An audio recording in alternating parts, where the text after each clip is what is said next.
Hello, and welcome to another episode of Heal Your Worldview podcast. I'm your host, James Knight, and this podcast is dedicated to looking at your current philosophical worldview, like in how you see the world around you, and connecting it with the complex trauma you received from childhood and how that trauma has affected and influenced how you see the world. And today I want to talk about this incredible gaslighting that has been going on over Joe Biden and his mental acuity and his mental health. And this is not meant to be a partisan issue. This is just gather my thoughts about this amazing thing that we're seeing, right?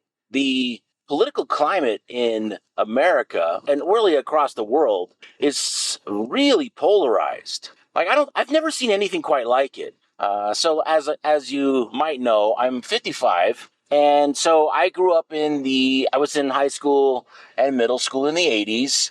And so I'm at the thin edge of the wedge of as the racism and the overall just thinking of other people as, they're gay or they're black or they're Hispanic or they're white or whatever, that really started to fall away. Okay.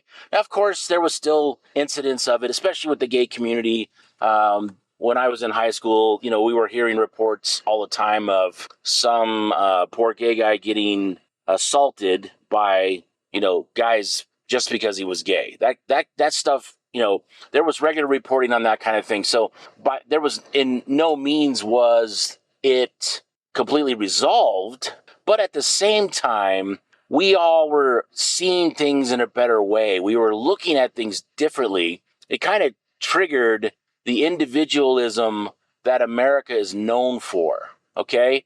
This goes back to Martin Luther King's speech, judge a man by the content of his character, not the color of his skin, and then add on there the gender, the sexual orientation, whatever, okay? There's no good reason ever to judge someone by the company they keep. Now, you can say that in a better way, like it could matter, right?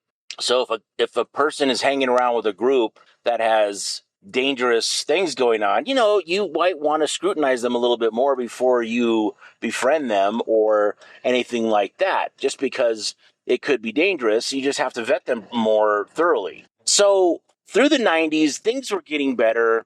The gay marriage law passed. Everything was definitely better. People from the Black and Hispanic communities were part of the elite statuses, actors, actresses, all that stuff, right? Comedians, bands. There was whatever systemic racism that was going on had significantly been demolished, okay? And it was going in the right direction. Everything's going in the right direction, right? Michael Jordan, Lawrence Taylor, all these guys, Tony Dorsett, not Dorsett, Emmett Smith, all these athletes were widely recognized and very well paid and all those things. So whatever was going on in the 60s, by the time the 80s and 90s came around, it was a big deal. It had really transitioned into everyone's equal, okay? And the meritocracy looked to be alive and well. So I have been studying, there's a couple of people that have a really good analysis of how we got here. And the academia has really put their thumbs on the scale for collectivism, okay? And most people default to say communism, and that is kind of true, but kind of not, because communism is one of those nebulous words like capitalism is. And you could probably blame the nebulous use of those terms to the people that coined them, okay, which are the collectivists. The word capitalism was coined by, I can't remember the guy's name. He predated Marx, and then Marx took that word and he popularized it to where all of the collectivist thinkers, Mussolini, Lenin, Stalin, all of those guys had a real hatred of capitalism, right? There's many, many works and speeches and books that were written where each one of those collectivist thinkers pointed out capitalism is evil and individualism must die. That was all the rage from, let's just call it 1850 to now, because it still hasn't gone away, right? The the capitalist bugaboo is still alive and well. And there's a good reason for it too, right? The term capitalist has got multiple meanings. So if you actually don't take the time to look into what does that word mean, you would not really understand that God, I bet you there's 10 different variations of how that word is used.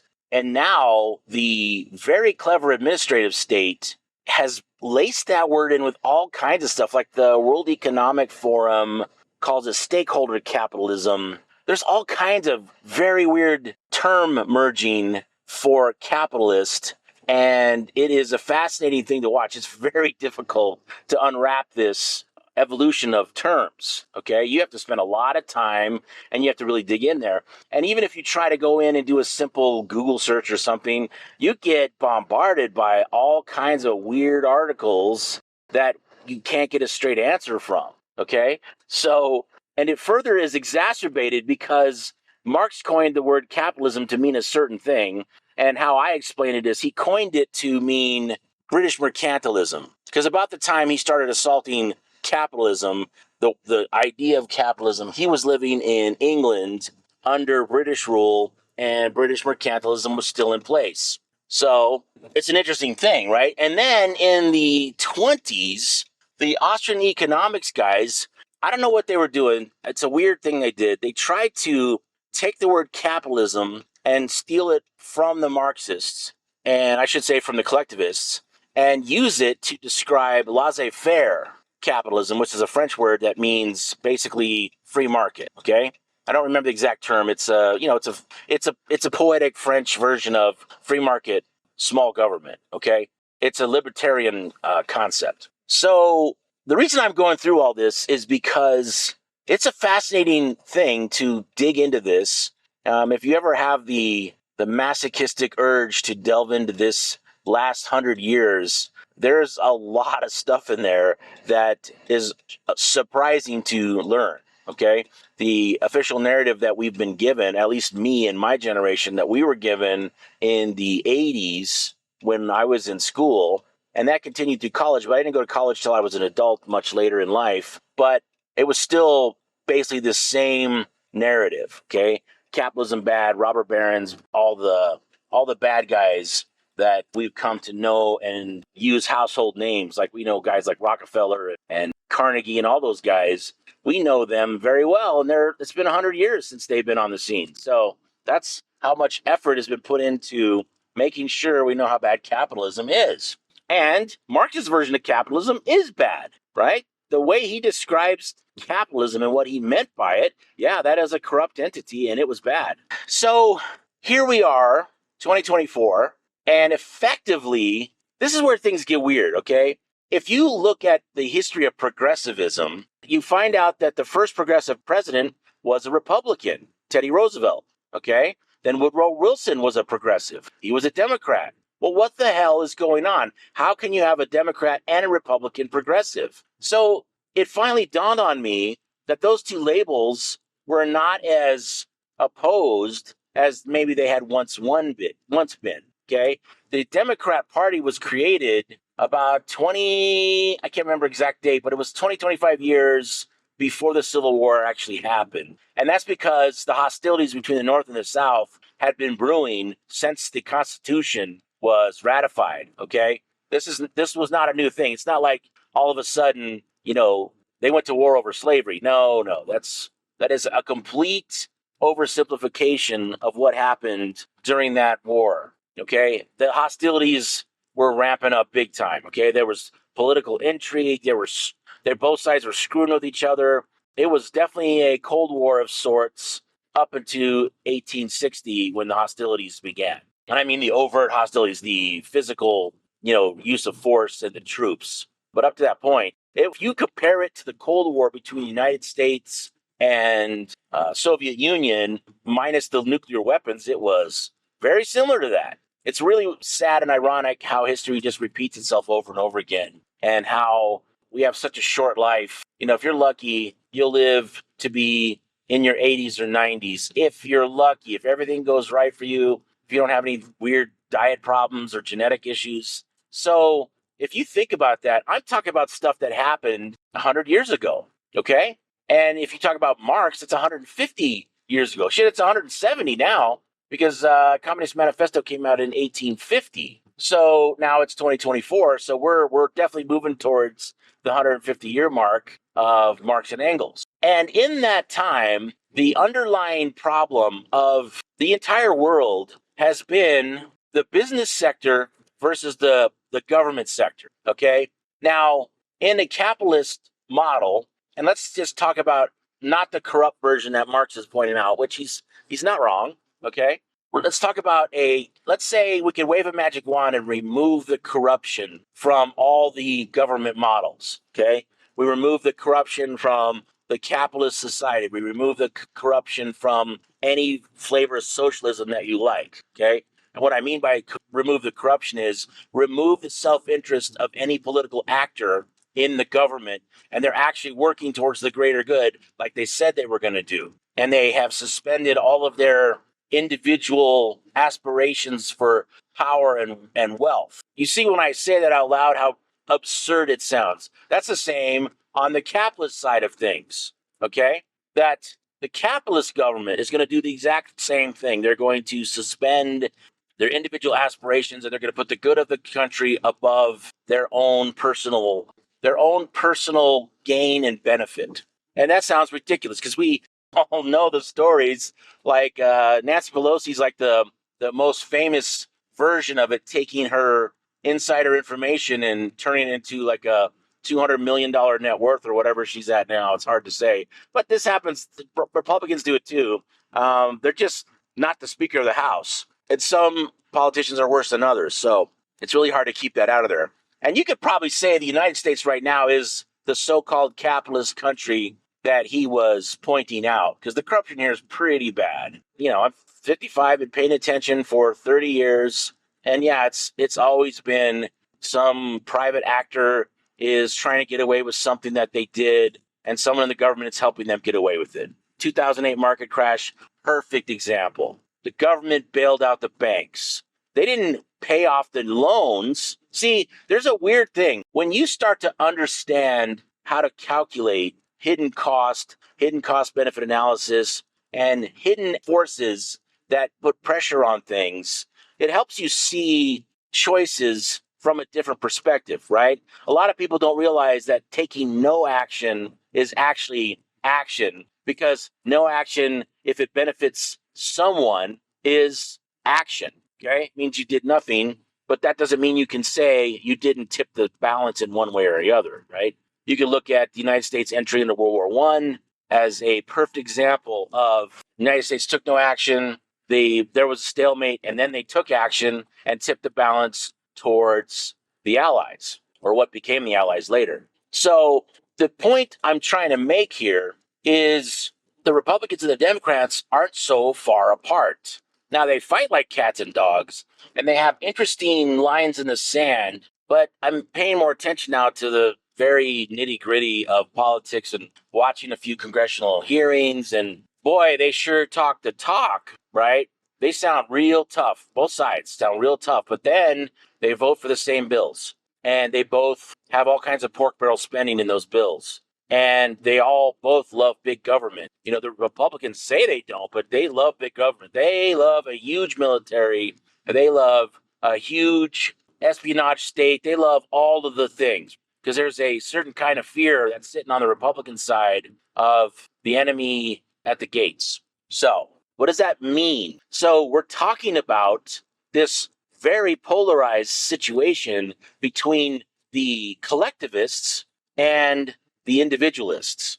And the individualism has really been taking hits over the last 100 years, right? There's not much left. There's a illusion of individualism, but it would take a long time to break it all out. But there's a lot of people that have analyzed this so-called freedom of an American and put out reports on it, and really there's not much left. What we have now is a list of privileges, and we don't have freedoms, right? The property tax alone is an example of it. We think we own our land, but we don't. If we don't pay our taxes, government takes our land. So it's just a formality that we get to use that land. There's no difference in how that works and how things worked, in all of the collectivist models that Italy, Germany, Soviet Union, all the European states that put in some form of socialism all controlled that in their own way. Okay.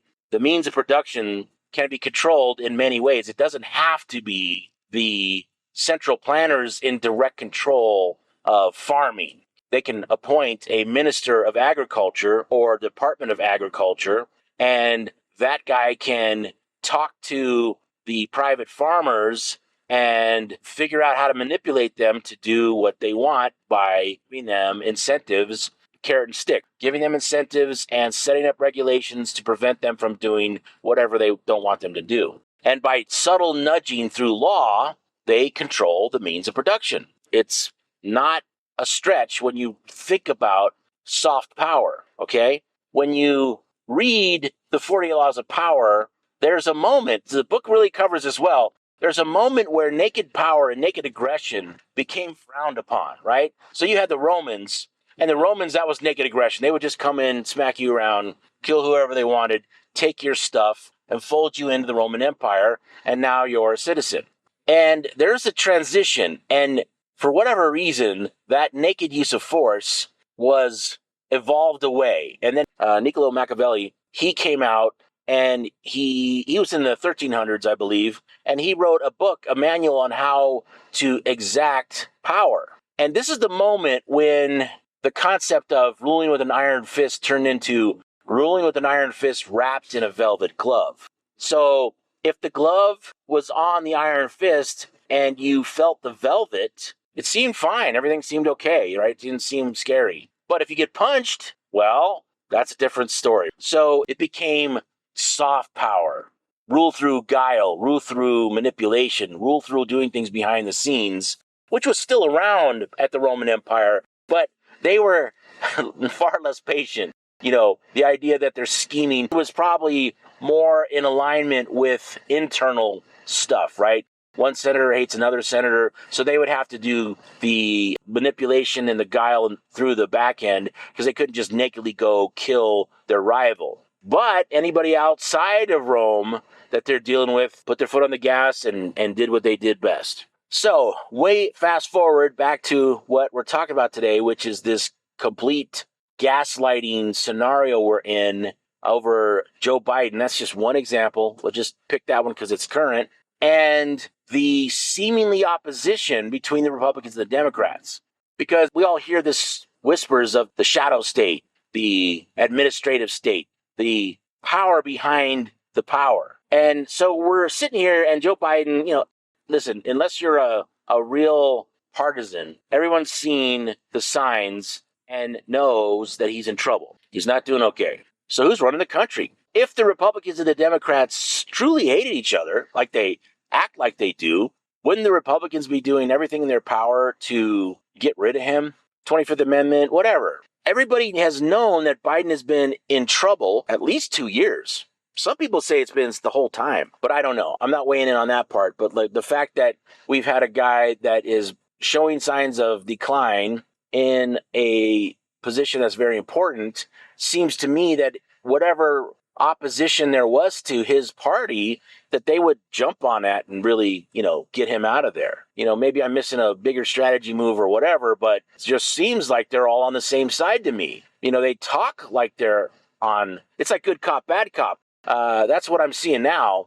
And interestingly, for my lifetime, the bad cop was the Republicans in the 90s, and the good cop was the Democrats. And now the Democrats are the bad cop, and the Republicans are the good cop. It's really, I would love to read some book on political analysis of someone that really knows how it all works and can break out the subtleties of everything without being a partisan for one side or the other. That'd be a fun read. If anybody knows about a book like that, please leave it in the comments and let me know, because this is, fascinating stuff. And it's very important for your worldview to understand, why are you a Democrat? Why are you a Republican? Why are you an independent? Why are you a libertarian? Okay? You need to scrutinize your position and make sure that whatever position you hold, whatever way you're looking at the world, is in alignment with reality. You cannot allow yourself to do things on how you want them to be when they're at odds with how they are. Here's a good example. We have a poverty problem. We always have had a poverty problem. As long as history has been recorded, there's been a poverty problem. And politicians are able to manipulate the economy and any of those systems, it doesn't matter which one, make the poor even more poor. Like, let's say you wanted to cause some political unrest in your country. Let's look at like France or something in the 14 or 1500s, and you wanted to put pressure on the king because you wanted to replace him. Let's say you're a duke or something, and your son, or you're in line for the throne or whatever, all those intrigue things, Three Musketeers, all that stuff. So when you take a moment to just kind of reflect on just how hard it is to read what is going on around you, you can see that your knowledge base and the things that you are interested in, the things you study, make it either more or less likely that you can be easily manipulated. You have this political machine that, even though there's plenty of footage out there of Biden having problems, like it's obvious for everybody, just the amount of times he's fallen down in the last couple years has been alarming. Like, when's the last time you fell down even once in a year? Like, I can't remember the last time I fell down. It was like, well, I do. It was, I was doing some work. My ladder started to tip and I didn't even fall. I just kind of did a controlled fall. But I remember that one time. Falling is not something that happens to most people. And if it does happen to you, then you got to figure out why you're falling, because that shouldn't happen. It means something's not right. Anyway, we see all this stuff. We see, the difficulty speaking, all the things that Biden's having. And we have this enormous campaign of gaslighting to tell us that that's not true and that everything's fine. That's how bad things are in 2024. That we can't get a straight answer over even the basic thing. The government has plans for this kind of thing. That's why there's a vice president. There's all kinds of stuff in place in order to transition power over to someone that is healthy, okay? What is it that I'm missing when I look at why would they continue to prop up Biden like this when they could just, transition power to Kamala? They can reevaluate them, see if he can gain his faculties back, and then he can get power back. It's not like it's a forever thing. It's like, hey, if he's got a medical issue, help him out, get him some treatments, whatever, and then he can have the power back if he gets back to a certain place. It's not like it's like we find out that he's got something going on that he'll never get his presidency back. I worked for corporations, and there was plenty of times when the CEO had to be replaced by his second many times. It's not a big deal. A well-run organization has plans in place for this kind of thing. When he's on vacation, who's in charge, etc. It's astonishing to me that we're even having this merry-go-round of gaslight. It's not even gaslighting. It's just manipulation on every level. And we have professional liars running the country. And that is a terrible thing. Like I said, I was watching these congressional hearings, and they'll be having a hearing with, like, let's say the Secretary of the Interior or whatever, and the Secretary of Interior will show up and Congress will be asking them questions and they will have no answers.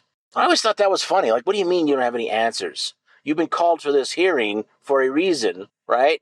Now, let's put that in corporate America terms. If my boss calls me in for a report and I come in there and I don't tell him anything, what do you think is going to happen to me? So what I don't understand is when Congress calls in whoever for a report and then they get stonewalled, like, how is that even a thing? That should never be okay. That means things are really, really bad, and we just haven't connected with that yet. Because it should be completely transparent. If Congress calls you in front for an audit on your budget, you better tell them what they need to know. That's the entire point. That's how the system works. Those are the rules. And if you're some bureaucrat not following the rules, then you got to go. I can't think of one scenario where that's actually okay under any circumstances.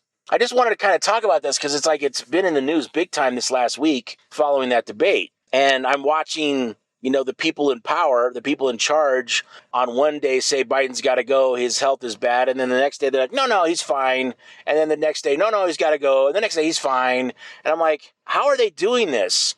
And more importantly, why does anybody still believe them? If anybody hears the sound of my voice here and you still believe anything that especially a bureaucrat tells you, we got to figure out why.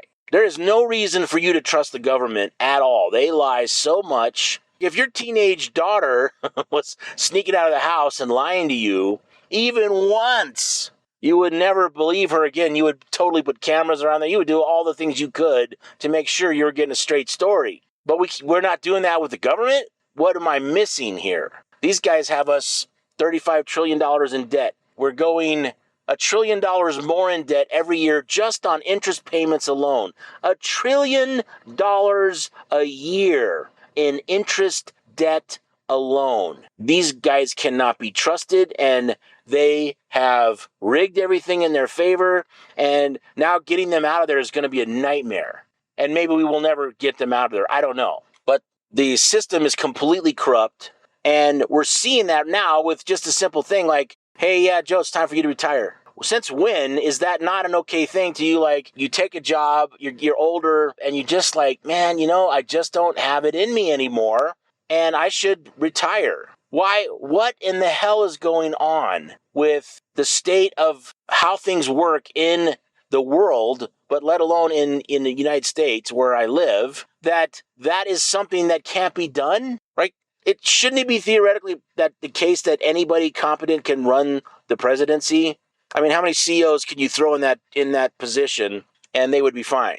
Seems like the system is set up very similar to how corporate America is run, which is a Napoleonic model. But I don't know. I just wanted to bring these thoughts to you. Just point out that if you can't see through the deception, that tells you how much work you have yet to do on understanding power, understanding manipulation, understanding logical fallacies, understanding how rhetorical devices work, how those rhetorical devices are honed over the centuries to evoke an emotional response out of you every single time, unless you understand how it works. See, once you understand how it works, it's like a magic trick, right? You watch a magician pull a rabbit out of his hat or whatever, and you already know how that trick works. Well, you're not going to be amazed by it anymore. Although I still am amazed by some of the guys that can do the amazing card tricks, even though I know how they're doing it,